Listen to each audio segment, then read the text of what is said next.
This is Isaac Jonas here in the gym. I am actually working out just like I promised you guys.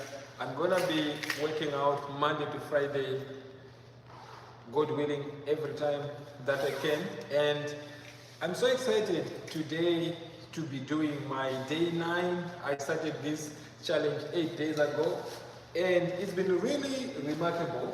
And one thing that I've been learning also is that sometimes you just have to push yourself a little bit. You just adjust this because at the end of the day, I was just not doing much in terms of working out and taking good care of myself, because you see the result is that my tummy had really grown out of hand. So I'm very excited that I decided to say no, it is enough. So working out, and probably some of you know that I'm an economist, a trader. I trade options in the US and Canadian markets, and I'm gonna be sharing some insights as I am working out here, and some of the lessons and things that I am learning in the market. This week, I'm so excited because, God willing, I'm gonna be traveling on Friday, and my goal really is to generate some income from trading and investing and fund the lifestyle that I love, to be traveling around the world. My goal eventually is to travel to almost all the countries around the world.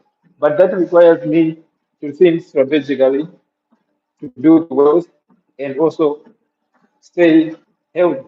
So, hence, I am doing this challenge. And I'm learning a lot of things as I'm going along the way. And one of the things that I'm learning is that investing and trading, you know,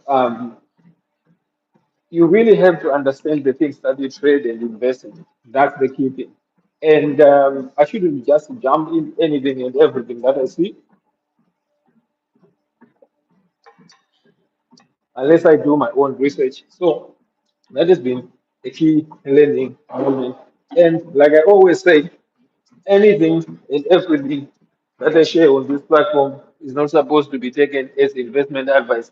Investing and trading comes with risk, and you should always protect your capital.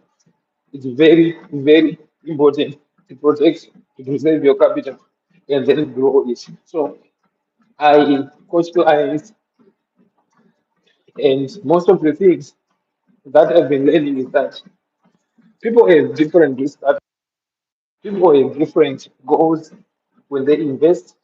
Say hello, say comments, and tell me what you want me to talk about next time. Thank you so much for tuning in. And let me see here if I can. Thank you so much for tuning in. Make sure you subscribe and follow me for more content on investing, trading, and travel economics. And I was just sharing that I decided to be very intentional about working out. 8 days, today is day 9. I realized that my body was getting out of shape. My tummy was growing really fast, and I couldn't even run 100 meters, without feeling like I wanted to pass out. So that's when I said, look, I have to change things here. So I decided to work out Monday to Friday every week, God willing. Even if I'm traveling, as soon as I land and I have access to the gym, I have to work out. Like next week, this week actually, on Friday, I'm gonna be traveling, and the whole of Friday and part of Saturday I will be traveling. But as soon as I land in Europe, I have to work out. So that's very important. And by the way, I am Canadian, Zimbabwean Canadian to be specific, and I live in Canada in British Columbia. It's a very beautiful province here. And today the weather is it's kind of nice. It's not raining now, but it was raining some moments ago. So I love it when it's not really raining. Uh, did you say something? Make sure you comment, you subscribe, you follow me. And for this trip in Europe, my goal really is to learn as much because as I invest and trade, I really want to learn how other economies work. So I will be traveling countries over a space of almost 10 days. And I will be, if time allows, that's my goal, sharing some of the things that I'm learning during the trip. I will be busy trying to also just be present with my family, but also record and create some content which I will upload on this channel as I go.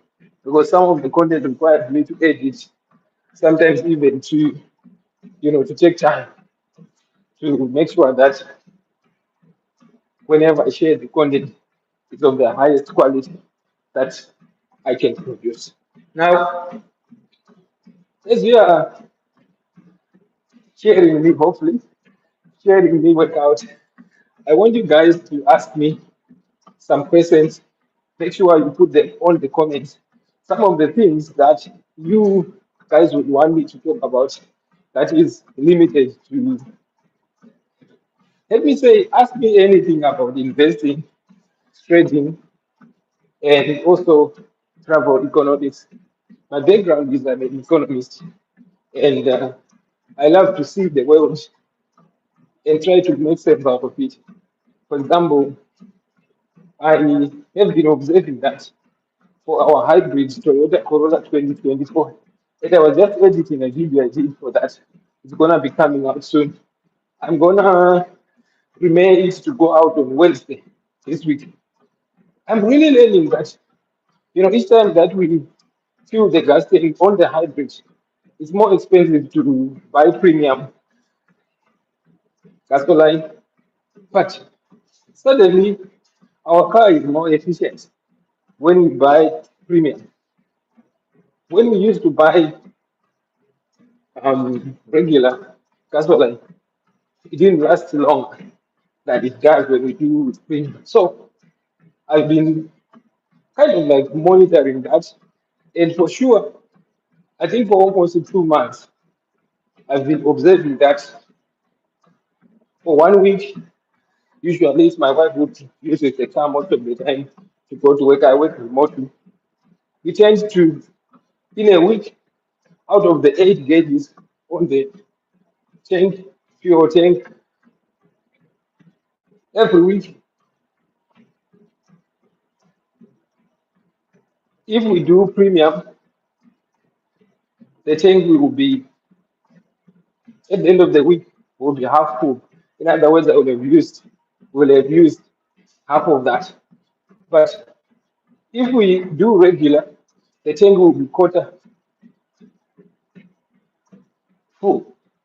In other words, 6 out of 8 of those gauges, they will be done. So effectively, if I look at that, the fuel efficiency using premium for the hybrid 2024 Corolla, it makes sense at least to buy premium. Again, this is not to say that premium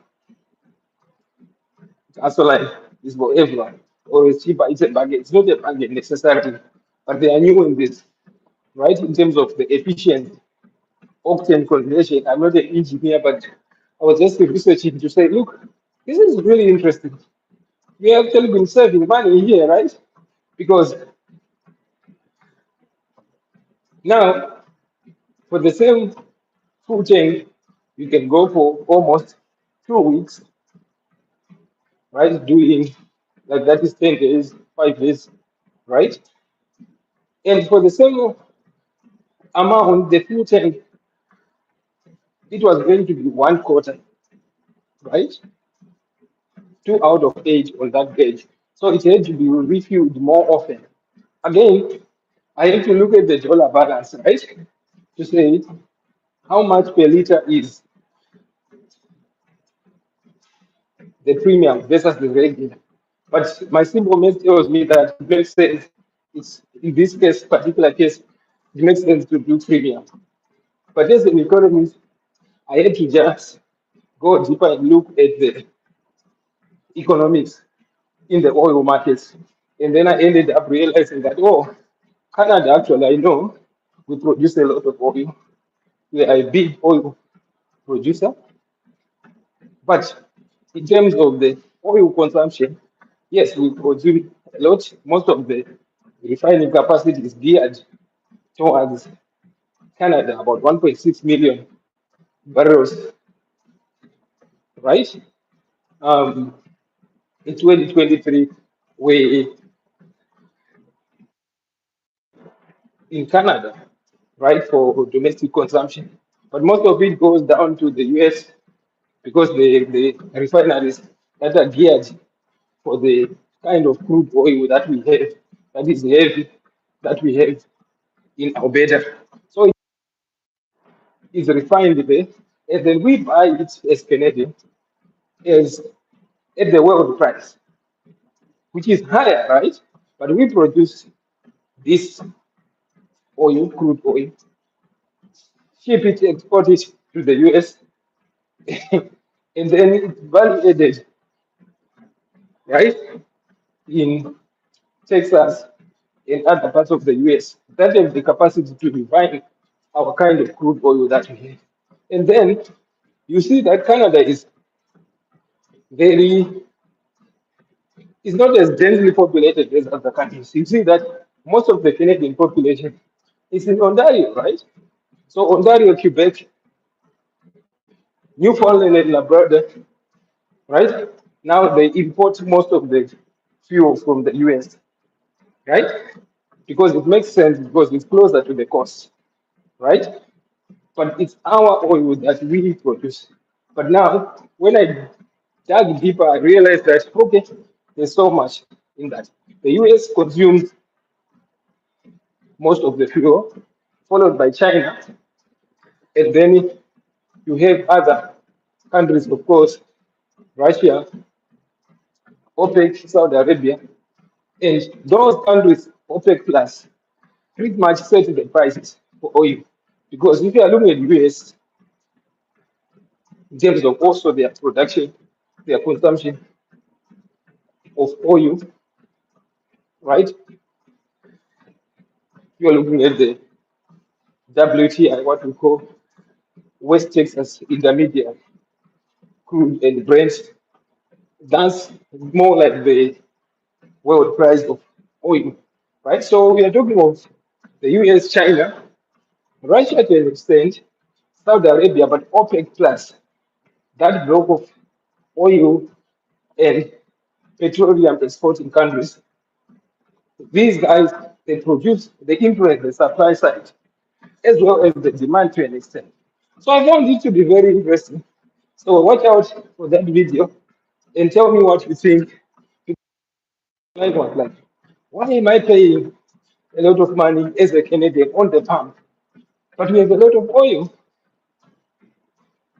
in Alberta, Saskatchewan, even in BC, we have a bit of it in other provinces. But if you are looking at a lot of oil that we produce, but producing oil and refining it, they are different. We don't have the capacity to refine all the oil that we produce.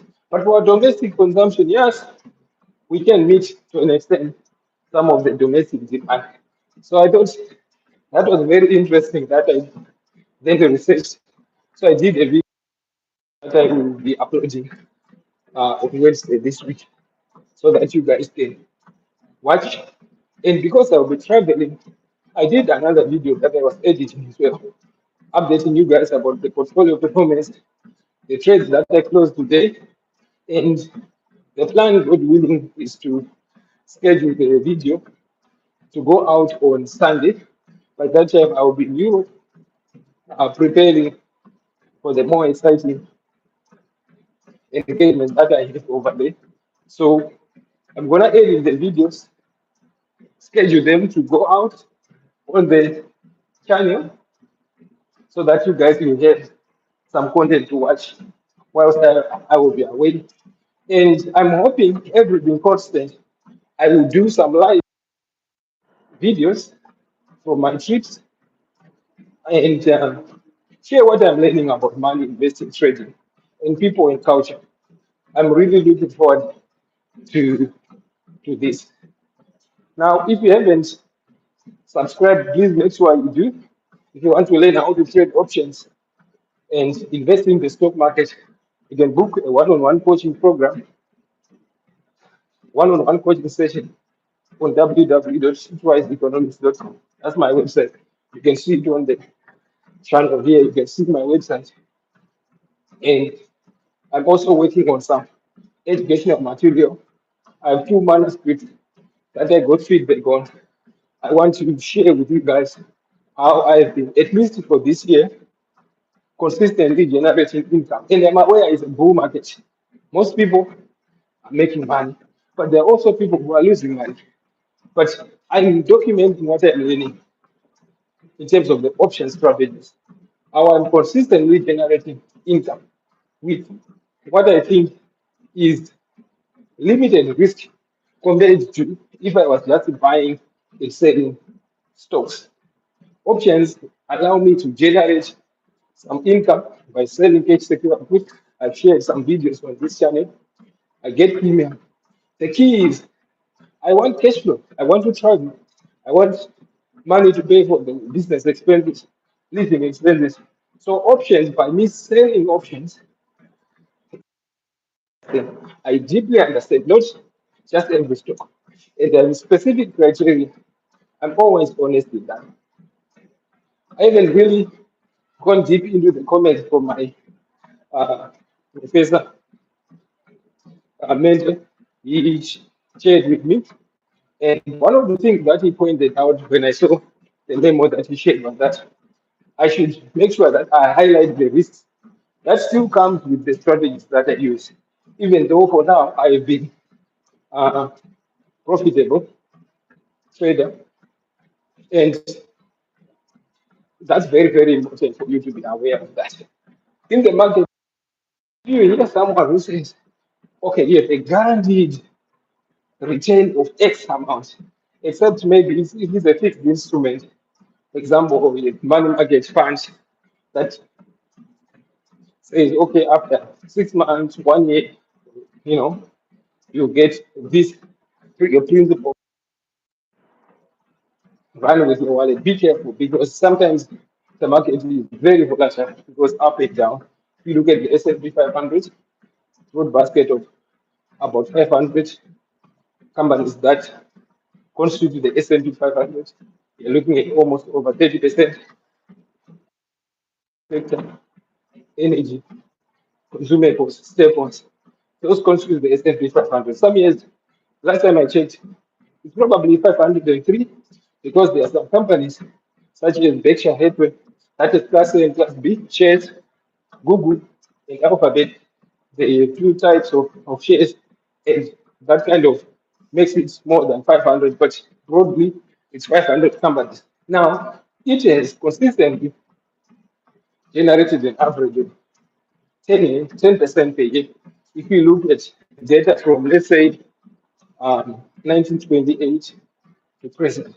Of course, some years it really goes up, some years it goes down. The past 2 years, it's generated at least 23% per year, right? So far, it's been positive. Last time I checked, the S&P 500 year to date, it was 4.7 something percent up. Again, it doesn't mean it's going to end that way. It might end higher or lower. It might even drop. Anything can happen in the market. But the key now is how do you manage the risk? Are you able to make money? Whether the market is going, that's what I want.